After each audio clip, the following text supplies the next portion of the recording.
কিছু জিজ্ঞাসা করা হয়। কি রে মিষ্টি মা, কোথায় যাচ্ছিস? পড়তে যাচ্ছি। বাহ, তা তোর ব্যাগে কি আছে রে? একটা বই আছে, একটা খাতা আছে, একটা পেন আছে, দুটো পেন্সিল আছে আর একটা জলের বোতল আছে। বাহ বাহ বাহ, বেশ বেশ বেশ। তা তুমি পড়াশোনা করে বড় হয়ে কি হতে চাও? আমি বড় হয়ে পড়াশোনা করে ডাক্তার হতে চাই। খুব ভালো খুব ভালো, যাও যাও পড়তে যাও।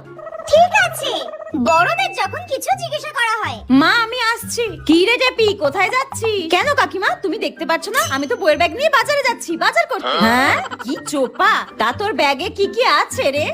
হ্যাঁ, এই ব্যাগে তো কাকিমা ইট, বালি, সিমেন্ট, পাথর এইসব আছে। কি টেরা টেরা কথা রে বাবা। তা তুই বড় হয়ে পড়াশোনা করে কি হতে চাস রে? কন্ট্রোল। পড়াশোনা শিখে আমি লোকের বাড়ি বাসন মাজবো আর কাপড় কাচবো, হয়েছে? টাটা। যত সব কথাবার্তা ছিরি।